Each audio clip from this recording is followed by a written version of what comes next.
Welcome back, students. Today I'll be discussing two topics.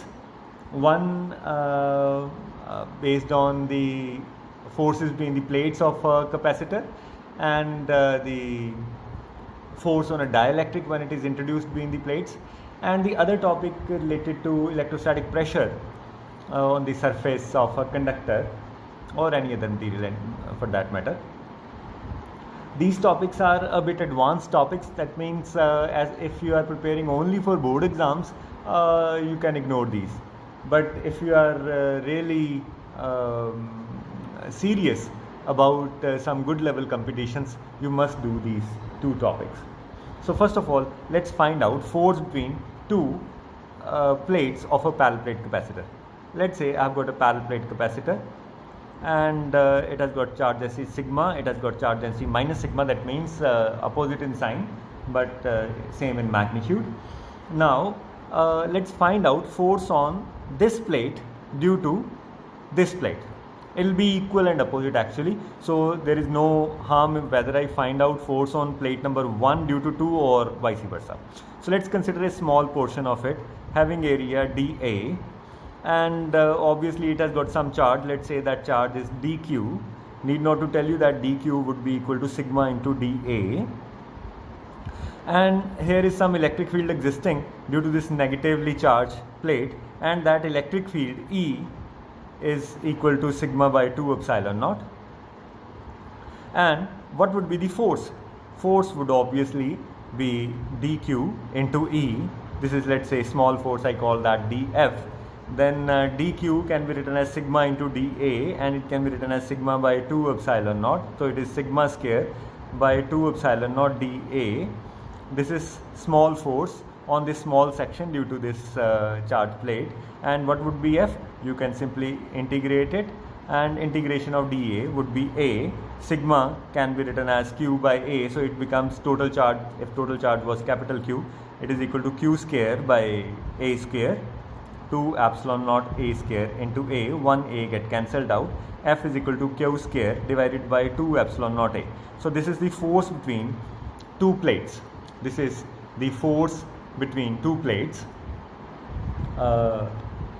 of a capacitor, where the total charge on one plate is Q and the area of each plate is A. Now this is a simple portion, but what if I introduce a dielectric, and then I want to see what would be the force on this dielectric? This is interesting. Even this topic is important because in the previous lecture, as I told you, how much potential energy has gone down as you move the plates away or towards each other. There were certain potential energy may increase or decrease. Where that energy has gone down, where that energy has gone, basically some work need to be done by the system or on the system as you were moving the plates, and there must be some force. This is the force responsible for causing that loss or increase in potential energy. Let's now do the other portion. Let's say I've got a capacitor. This is interesting. I've got a capacitor. It is charged. Let's say this is positive and this is negative plate, and I introduced a the electric field is like this, electric field is like this, and as I move a dielectric slab into this capacitor, will it experience some force or will it not? I know that as a dielectric is introduced, if this is positive, this side will acquire slight negative charge, this side will acquire slight positive charge. Now what will happen? The force is in this direction, is it so? The force is in this direction, displacement is in this direction, so it seems that there will be no net work done in moving the dielectric inside the, as I slide this dielectric slab into the plates of the capacitor, between the plates of the capacitor. But actually in the previous lecture we have seen that there was some increase or decrease in the potential energy. That means there must be some force, some work is being done. That shows that there must be some force along the direction of displacement, because only then some work can be done. I repeat what I am saying. If I consider this situation, अगर कोई force है तो negative forces की negative positive की एक इस direction एक इस डायरैक्शन डिसप्लेसमेंट इस डायरैक्शन है तो वर्क डन जीरो लगता पाया क्योंकि परपेंडिकुलर है। अगर वर्क डन जीरो है तो कोई पोटेंशियल एनर्जी चेंज नहीं होना चाहिए डायलैक्ट्रिक नूं मूव करन ते। लेकिन पिछले आर्टिकल च असीं देखिया कि जदों असीं डायलैक्ट्रिक नूं मूव स्लाइड इन कीता सी between the plates of the capacitor उदों पोटेंशियल एनर्जी इंक्रीज या डिक्रीज होंदी है डिपेंडिंग अपॉन बैटरी लगी हुई है नहीं लगी हुई है।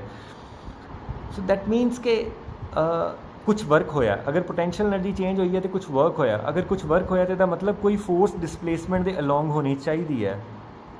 यानी कि वर्क नोन, अगर वर्क डन नॉन जीरो है there must be some component of the force along the displacement which is causing that non zero work done which is causing in turn the change in potential energy which is causing that change in potential energy. So वो force कित्थों आ रही है? Actually